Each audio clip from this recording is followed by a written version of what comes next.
Thank you. Great to see you all.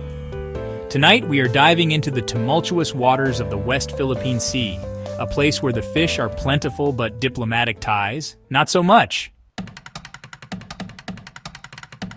So let's start with our lead story, the Philippines versus China, a classic showdown. It's like watching a Rock'em Sock'em Robots match, except these robots are also geologists and surprisingly good karaoke singers. In March 2025, tensions escalated like my waistline after Thanksgiving dinner. The Philippine Navy got ready for their big military exercises, the Balakatan, which translates to shoulder to shoulder. But if you've seen these exercises, it's less shoulder to shoulder and more like a group of friends trying to squeeze into a selfie, one awkwardly far back with a hanging arm.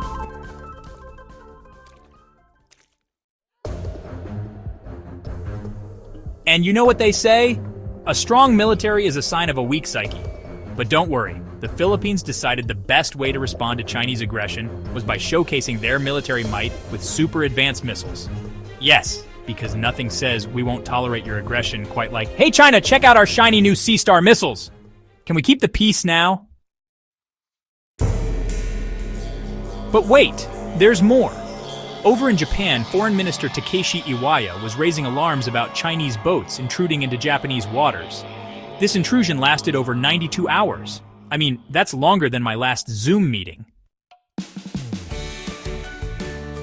Iwaya is saying, "Hey, can you not violate our waters, China?" And China is like, "What waters? We thought these were community pools." Let's talk Taiwan, folks. It's like a high-stakes game of geopolitical whack-a-mole.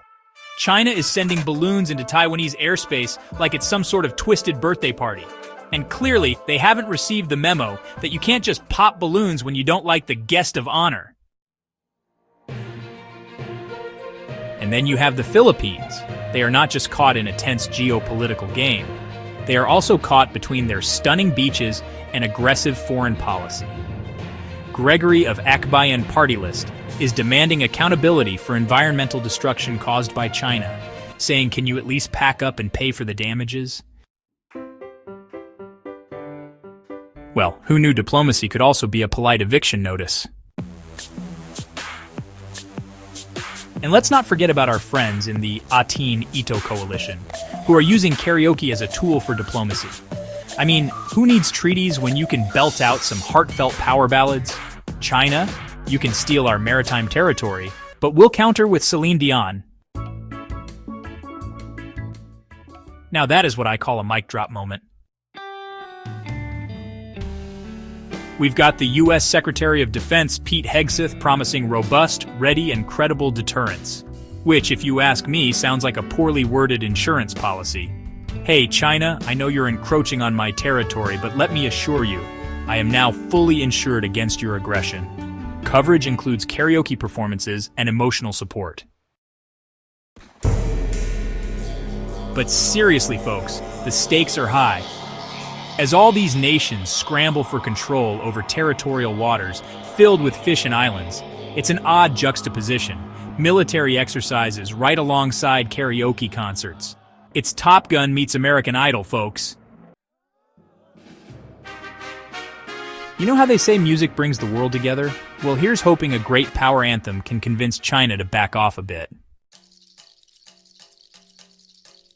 So, as we follow these developments in the West Philippine Sea, remember, in the wild world of diplomacy, everyone's trying to be the lead singer, but let's hope it doesn't end up in a screaming match. Stay tuned, folks. We will keep watching and singing. Up next, we've got a special treat. Let's hope it's a number no one ever sings about getting blocked by a Chinese vessel. Stick around. We'll be right back.